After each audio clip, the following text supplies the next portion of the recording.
भगवान शिव की पूजा करने वालों को शैव तथा शिव से संबंधित धर्म को शैव धर्म कहा गया है।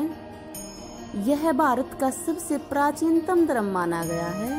इसकी प्राचीनता आदि इतिहास काल अर्थात सिंधु घाटी सभ्यता तक लगाई जाती है। हड़प्पा सभ्यता में शिवलिंग की पूजा के सबसे पहले प्रमाण मिले हैं और लिंग पूजा का प्रथम उल्लेख हमें मत्स्य पुराण में मिलता है। वैदिक काल में हमें ऋग्वेद में शिव का एक नाम रुद्र मिलता है जो अंतरिक्ष के देवता बताए गए हैं। ऋग्वेद के 3 सूक्तों में रुद्र का वर्णन मिलता है।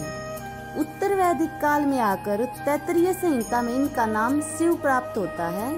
वहीं अथर्ववेद और श्वेताश्वर उपनिषद में शिव का एक नाम महादेव मिलता है। वैदिक साहित्य के अंतर्गत तैत्तिरीय आरण्यक में रुद्र की पत्नी के रूप में पार्वती का उल्लेख मिलता है और वहीं महाभारत के अनुशासन पर्व में भी लिंग पूजा का उल्लेख मिलता है। भारत में भगवान शिव की सबसे प्राचीन मूर्ति पहली शताब्दी ईस्वी में मद्रास के रेनीगुंटा में गुंडीमल्लम लिंग के रूप में प्राप्त हुई है। ऋग्वैदिक काल के रुद्र की उत्तर वैदिक काल में 2 रूपों में कल्पना की गई। पहले शिव जो अपने शांत और मंगलमय रूप के रूप में जाने जाते थे, वहीं दूसरे विनाशक और उग्र रूप में रुद्र कहलाए। जहां विषपान, गंगावतरण, मदन दहन, शिव पार्वती विवाह, स्कंद जन्म जैसी कथाएं हमें रामायण में मिलती हैं, वहीं स्कंद जन्म, त्रिपुरदाह, सागर मंथन, दक्ष यज्ञ जैसी कथाएं हमें महाभारत में मिलती हैं। पाणिनि की अष्टाध्यायी में पाणिनि के 14 सूत्र महादेव के डमरू से उत्पन्न हुए हैं, ऐसा बताया गया है। वहीं पौराणिक समय के स्कंद पुराण में कहा गया है कि सृष्टिकर्ता ब्रह्मा के पहले मैं ही अकेला ईश्वर था, वर्तमान में मैं ही ईश्वर हूँ और भविष्य में मैं ही रहूंगा। वहीं मौर्य काल में आए हुए यूनानी राजदूत मेगास्थनीज उल्लेख करते हैं कि सूरसेन के लोग डायनोसिस की पूजा करते थे। यहाँ सूरसेन मथुरा को और डायनोसिस शिव को कहा गया है। ये इनके यूनानी नाम है। कौटिल्य ने भी शिव की पूजा का उल्लेख किया है। इस प्रकार भगवान शिव के अलग अलग ग्रंथों में अलग अलग नाम मिलते हैं। जिस प्रकार दक्षिण भारत में वैष्णव धर्म का प्रचार प्रसार करने वालों को अलवार कहा गया, वहीं शैव धर्म का प्रचार प्रसार करने वाले संतों को नैनार कहा जाता था और इनकी संख्या 63 थी। इनका सबसे पहले उल्लेख हमें पल्लव शासकों के समय में मिलता है। आइए हम कुछ नैनार संतों के बारे में जानते हैं। सबसे पहले थे समंदरम। ये सबसे महान नैनार थे। इन्होंने जैनियों को मदुरा में वाद विवाद में हराकर राजा समेत सारी प्रजा को शैव धर्म में दीक्षित किया और 8000 सैनियों को सूली पर चढ़वा दिया। वहीं दूसरे थे अपर। ये भी नैनार बनने से पहले जैन धर्म के उपासक थे। इन्होंने पल्लव शासक महेंद्र वर्मन को शैव धर्म में दीक्षित किया। तीसरे थे नाम्बी अंडार नाम्बी। ये चोल शासक राजराज प्रथम के समय में थे। इसने नैनारों की रचनाओं का तमिल भाषा में संग्रह किया। चौथे थे सुंदर मूर्ति। इन्हें ईश्वर मित्र की उपाधि दी गई थी बाद में। अगले थे हमें मणिक वाचकर। इस नैनार ने चिदम्बरम में लंका के बौद्धों को वाद विवाद में पराजित कर दिया। छठे थे आदनूर या अक्का देवी। यह एक महिला नैनार थी। ऐसे ही मुनि राय, मयंकदार, नंदन ऐसे प्रमुख नैनार हुए हैं जिन्होंने अपना समस्त जीवन शिव भक्ति में समर्पित कर दिया। शैव सिद्धांतों में सृष्टि के 3 रत्न बताए गए हैं, जिनमें पहला शिव, दूसरा शक्ति और तीसरा बिंदु। यहाँ शिव करता है, शक्ति कारण है और बिंदु उपादान। इस मत के 4 पद हुए हैं, जिनमें पहला है विद्या। इसके द्वारा पति, पशु और पास के सही स्वरूप का बोध होता है। दूसरा है क्रिया, इसमें उपासना, मंत्र, सिद्धि, यज्ञ आदि कर्म आते हैं। तीसरा है योग, इसमें ध्यान और साधना पर बल दिया जाता है। और चौथा है चर्या, इसमें यह प्रतिपादित किया जाता है कि क्या करना है और क्या नहीं करना। वैसे तो शिव स्वयंभू हैं, इनका अवतार नहीं होता, लेकिन वायु पुराण में उल्लेख है कि शिव ने लकुलिस नामक एक ब्रह्मचारी के रूप में अवतार लिया था। सृजन का अध्यक्ष होने के नाते वे अर्धनारीश्वर भी हैं। वामन पुराण के अनुसार शैव मत 4 संप्रदायों में विभाजित है: पाशुपत, शैव, कापालिक और कालामुख। इन चारों संप्रदायों में सबसे प्राचीन संप्रदाय पाशुपत संप्रदाय को बताया गया है। इसकी उत्पत्ति 2वीं शताब्दी ईस्वी पूर्व मानी गई है। वहीं वायु पुराण में इस संप्रदाय का संस्थापक लकुलिस नामक ब्रह्मचारी था, ऐसा कहा गया है। लकुलिस का जन्म कायावरोहण गुजरात में है, ये वहाँ हुआ और इस संप्रदाय के लोग हाथ में एक दंड धारण करते थे। लकुलिस की वहाँ अनेक मूर्तियां प्राप्त हुई हैं, जिनमें एक ग्वालियर के तेली मंदिर में है। माधवाचार्य ने अपनी प्रसिद्ध पुस्तक सर्वदर्शन संग्रह में इस पुस्तक के कुछ अंश दिए हैं। कुषाण शासक हुविस की मुद्रा में, चंद्रगुप्त द्वितीय के मथुरा अभिलेख में, बाणभट्ट की कादम्बरी में और ह्वेनसांग जो एक चीनी यात्री था उसकी पुस्तक में इस संप्रदाय का उल्लेख मिलता है।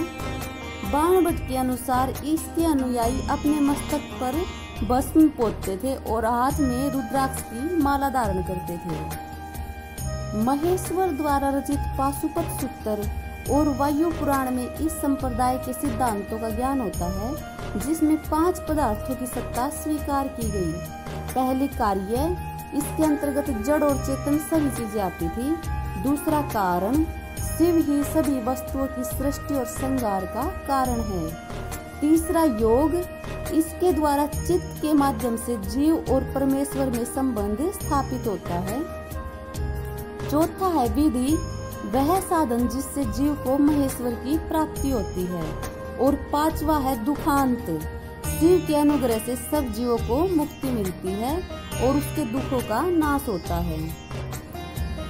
पशुपति का मंदिर इस मत का प्रमुख केंद्र है।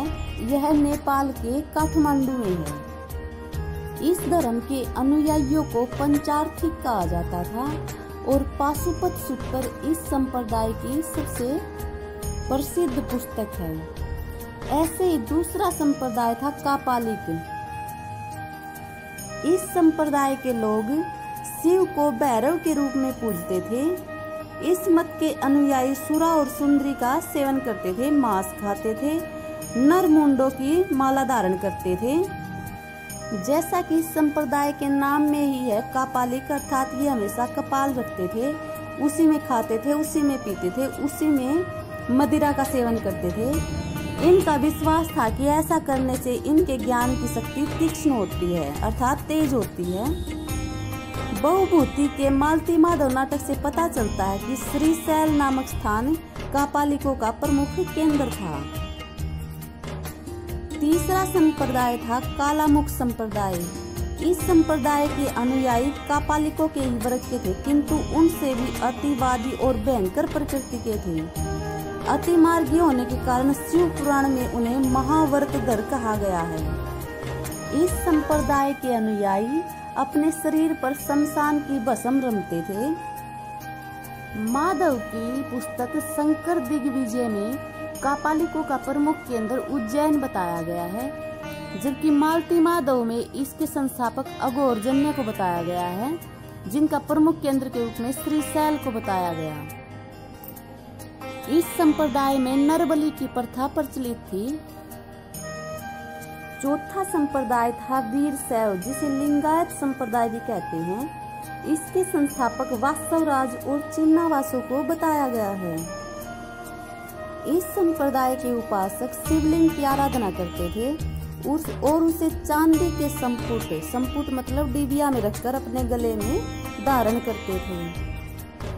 कुछ लोग एकांत रमैया को इस संप्रदाय का संस्थापक बताते हैं। इस संप्रदाय के संतों ने कन्नड़ भाषा में उपदेश दिए हैं और इनके भक्ति गीतों को वचन शास्त्र कहा जाता है। इस मत के अनुयायी निष्काम कर्म में विश्वास करते हैं, इसलिए इस मार्ग को वीर मार्ग भी कहा जाता है। ये पुनर्जन्म को नहीं मानते, वेदों और जाति पाति का खंडन करते हैं, इसलिए इनका दर्शन विशिष्टाद्वैत के नाम से जाना जाता है, अर्थात शिव और जीवात्मा में भेद नहीं है। बाद में इनकी 4 श्रेणियां हुई, जंगम, शीलवन, वणिक और पंचमशाली। वीर शैवों का मत है कि भिन्न भिन्न समय में 5 महापुरुषों ने इस धर्म का उपदेश दिया है। रेणुकाचार्य, दारुकाचार्य, एकोराचार्य, पंडिताराध्य और विश्वाराध्य।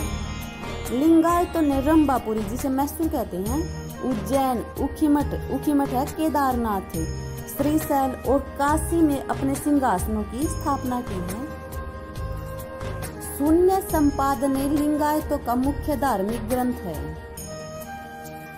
ऐतिहासिक ग्रंथों में मिलता है कि बासो और उनके भतीजा चन्नाबासो कर्नाटक के कलचुरी राजाओं के दरबार में रहते थे। जैनों के साथ कठिन संघर्ष के उपरांत उन्होंने अपने मत की स्थापना की थी। उन्होंने जाति प्रथा का कड़ा विरोध किया, उपवास, प्रतिभोज, तीर्थ यात्रा और बलि प्रथा को अस्वीकार किया, बाल विवाह का विरोध किया और विधवा विवाह की अनुमति दी थी उन्होंने। ऐसा ही एक संप्रदाय कश्मीर में स्थापित हुआ, जिसे कश्मीरी शैव संप्रदाय के नाम से जाना जाता है। यह शुद्ध रूप से ज्ञान मार्गी था। इनमें ज्ञान और ध्यान को परम ब्रह्म की प्राप्ति का प्रधान आधार माना गया है। इसे त्रिक दर्शन के नाम से जाना जाता है। इसकी 3 शाखाएं हैं, स्पंदन शास्त्र, आगम शास्त्र और प्रत्यभिज्ञा शास्त्र। प्रत्यभिज्ञा शास्त्र के प्रवर्तक सोमानंद थे और इनकी रचना का नाम शिव दृष्टि है। ये सब कुछ शिव को मानते थे। आगे चलकर शैव संप्रदाय में 10वीं शताब्दी में एक संप्रदाय हुआ, जिसे नाथ पंथ संप्रदाय कहते हैं। इसकी स्थापना मत्स्येंद्र नाथ ने की। ये शिव को आदिनाथ के नाम से जानते थे और दिव्य पुरुष के रूप में पूजते थे। नाथ पंथ को योगिनी कोल मार्ग के नाम से भी जाना जाता है। मत्स्येंद्र नाथ के ग्रंथ कोल ज्ञान निर्णय और एकुलवीर तंत्र के में इस सिद्धांत की विस्तृत चर्चा की गई है।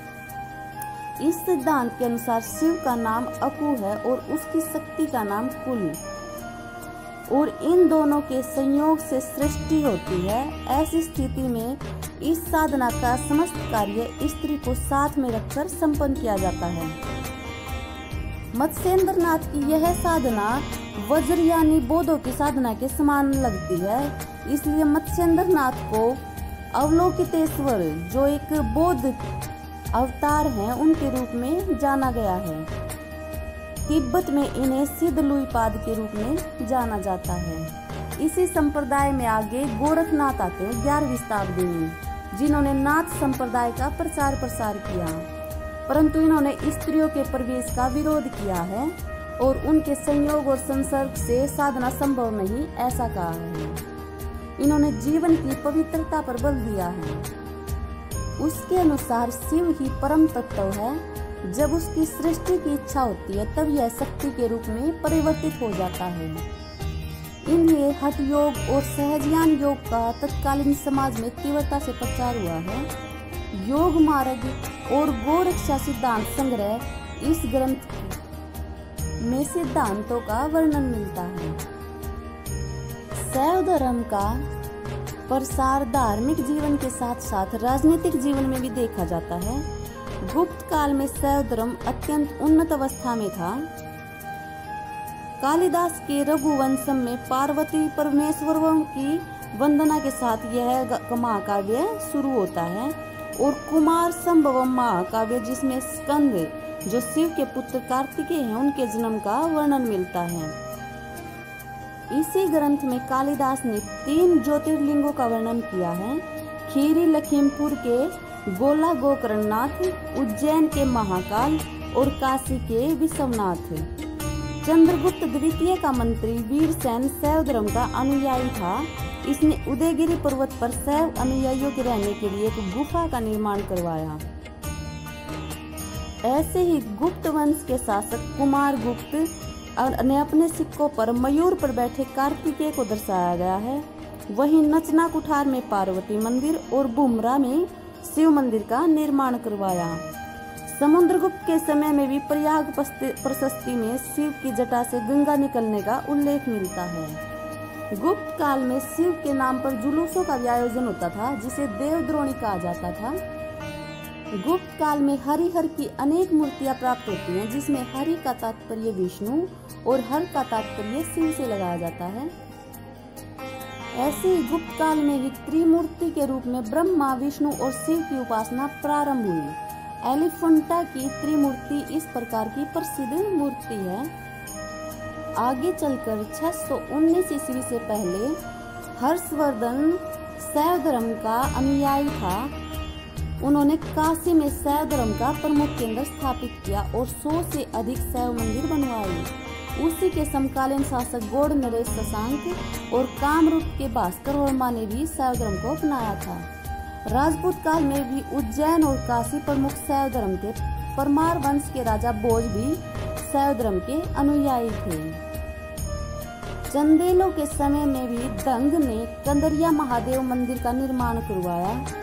ऐसे ही गुजरात में प्रसिद्ध मंदिर सोमनाथ मंदिर की स्थापना की गई थी, जिसे महमूद गजनवी ने नष्ट कर दिया, परंतु परमार शासक भोज और चालुक्य शासक कुमारपाल ने इसका पुनर्निर्माण करवा दिया।